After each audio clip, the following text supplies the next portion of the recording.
And finally, what I'm going to say is that making sure that you are doing some form of social media or doing some sort of media and technology, okay? Many businesses say to me, oh, but that's not the place I play in anymore, or that's not the place I play in. But actually, everyone should be thinking of themselves as a media or as a technology company. Okay, so how are you making sure that you're remaining relevant to your clients? Okay, so clients now like to have different types of communication. They don't just like to receive an email. They don't just like to receive a newsletter via email, or even a newsletter in the mail. So how are you adding value to your clients? And I don't know about you, but lately I've been doing so many podcasts. I'm not going to say the next new thing because I've been around for years. I've actually loved podcasts myself, but I'm finding that I've been asked to go on more podcasts lately.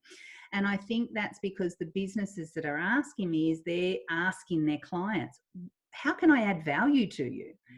What do you want from me as your advisor? What do you need? How can I continue? So whether that be podcasts, whether that be YouTube videos like we're doing today, whether that could be interviews with people that are important that they might want to know, whether that be webinars.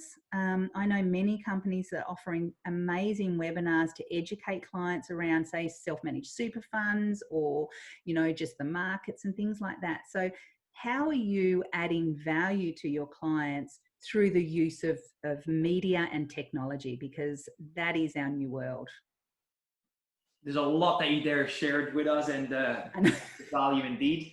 I'm going to loop back to a few things, one of which is remote working. You mentioned COVID.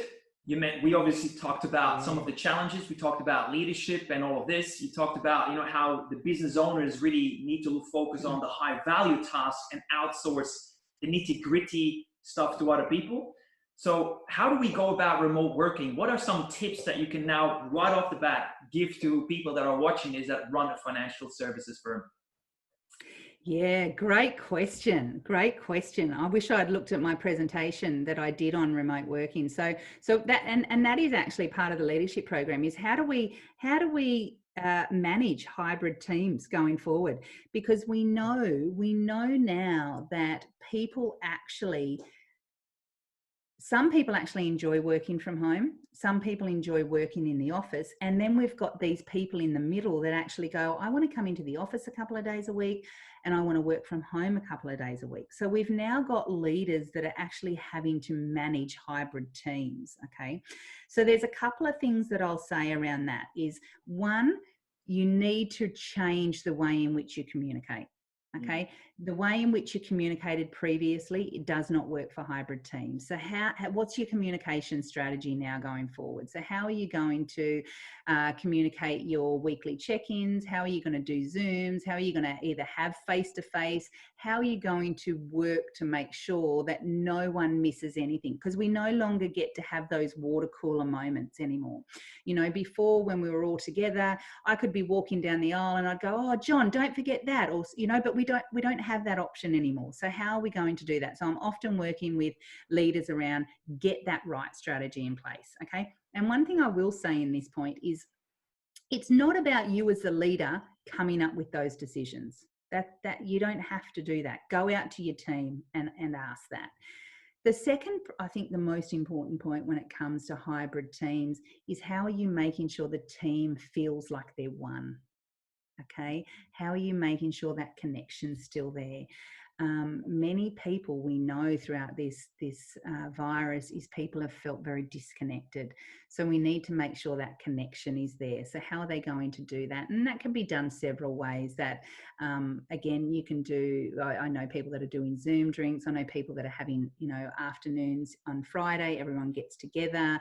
I know people that are sending birthday cakes to people's homes when it's their birthday. Whatever it might be, everyone's going to be a little bit different from that perspective.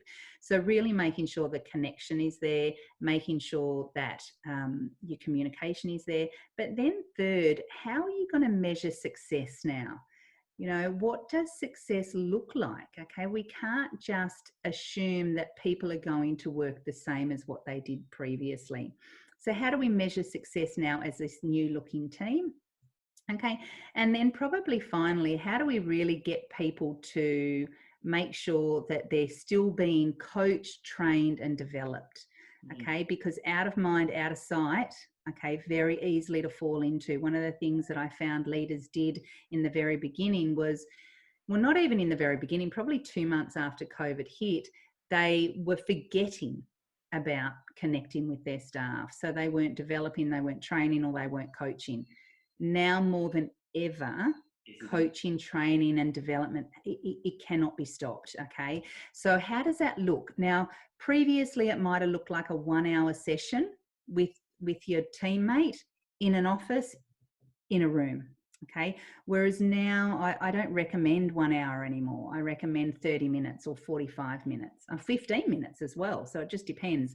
So I could go into a whole lot of that, as I'm sure you could as well. So how are you making sure that you're continuing to develop, train, and coach your staff? Because you can't miss that. So sorry, I gave you 4 points then. Perfect. I love the points. They're really very practical. And I do definitely see that having that with that hybrid mode, the hybrid sort of teams, having that disconnection, it's very apparent. I definitely also have witnessed it with people, especially in Victoria or near Melbourne. They have been seriously hit. They have been weeks and weeks and even months and months in a row, like seriously restrained in their activity. And I start seeing that it really starts eroding people's self-esteem, their self-confidence, the way they feel about themselves, the way they go in life, the desire to actually do what has to be done. It just really chips away at certain people. And so having leaders really recognize that and not just, restrain their actions to a one day, are you okay day, whatever sort of thing, and then tick the boxes and think, we've done that, we're good for another 12 months. It's really like, how do you ongoingly put the right systems and frameworks in place so that people do feel that oneness and the connection, and that they are really driving it rather than, and actually getting the other people to also tell them back what success looks like for them. Yeah, and that's what it was actually. It was, what does success look like now? Actually, it was what is the new measures now? And you make a really good point about that. I was really fortunate when COVID hit to be asked to co-author a leadership book around how do we lead through a crisis, or how do we lead through lockdown. And I shared a number of qualities around leadership and the kind of leadership that we need right now. However, one of the most important points I said was that human element. Okay, we can help you around communication. We can help you around making sure you've got all the other qualities that you need. But I tell you what you need more than anything right now is compassion, empathy, and understanding. And I actually shared a number of questions around what you should be asking your team members. Okay, because for many leaders in the beginning, they were just assuming that everyone was happy. Oh, they're at home, why wouldn't they be happy?